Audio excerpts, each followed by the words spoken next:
Nous sommes en janvier 2001, septembre, et ce qui va frapper New York n'est encore qu'une ombre lointaine. Pour l'heure, tout le pays a les yeux rivés sur un seul événement, le Super Bowl, la grande finale du football américain.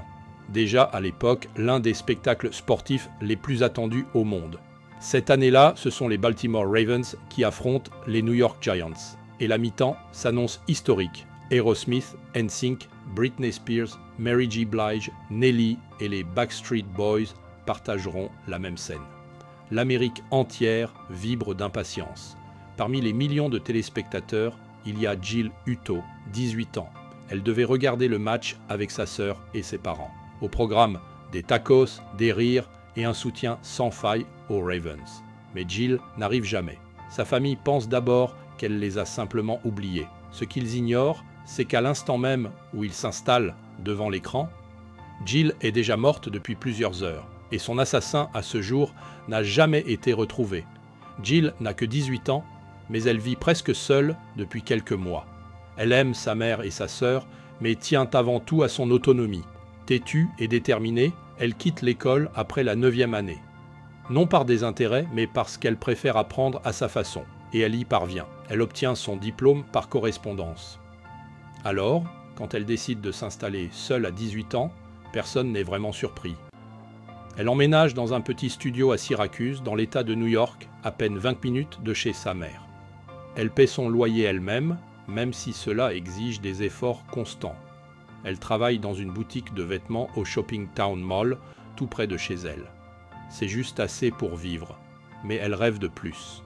Un jour, elle voudrait œuvrer dans le domaine médical, peut-être devenir secouriste, sauver des vies, aider les autres, voilà ce qu'elle imagine pour son avenir. Peut-être même fonder une famille, un jour. Mais ce futur ne verra jamais le jour, car fin janvier 2001, tout s'arrête net. Le matin du 28 janvier vers 11h, Jill appelle la maison familiale. Sa sœur Jenna, 17 ans, décroche. Jill demande à parler à leur mère, Joanne, mais celle-ci est sur le point de sortir. Il manque encore des ingrédients pour les tacos du soir. Jenna lui répond « Maman n'est pas là, rappelle plus tard ». Pour elle, ce n'est qu'un appel ordinaire. Après tout, Jill doit venir ce soir-là pour le Super Bowl. Ce qu'elle avait à dire pouvait attendre. Jenna ne sait pas encore que ce sera la dernière fois qu'elle entendra la voix de sa sœur. Plus tard dans l'après-midi, Jenna rappelle pour dire qu'elles sont rentrées, mais personne ne répond.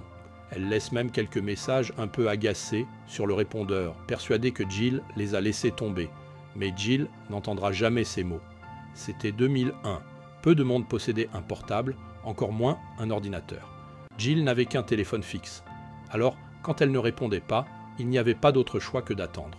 Ce soir-là, la famille regarde le Super Bowl sans elle. Les Ravens l'emportent 34-7. Mais la victoire a un goût amer sans Jill.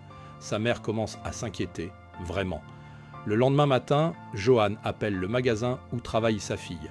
Jill n'est pas venue. Là, elle sent que quelque chose cloche. Elle récupère Jenna et toutes deux se rendent à l'appartement de Jill au 600 James Street. Elles frappent, sonnent, silence. Joanne utilise son double de clé et ce qu'elle découvre derrière la porte la brise à jamais.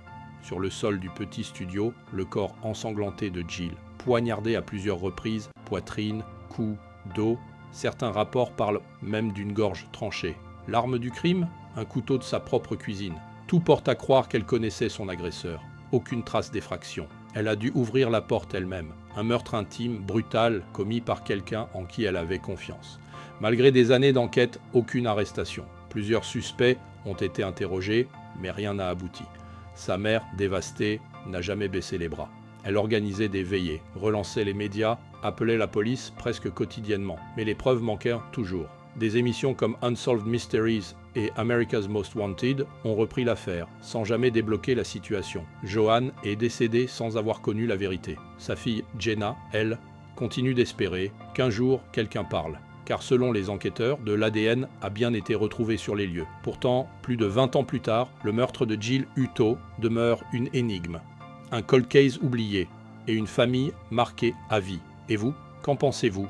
Cet appel du matin était-il un cri à l'aide ou juste une coïncidence tragique ? Et pourquoi les preuves ADN n'ont-elles jamais mené à une arrestation? Partagez vos hypothèses en commentaire. Merci d'avoir regardé. Et n'oubliez pas, chaque partage, chaque commentaire peut faire avancer une affaire, peut-être même celle-ci. À très bientôt et prenez soin de vous.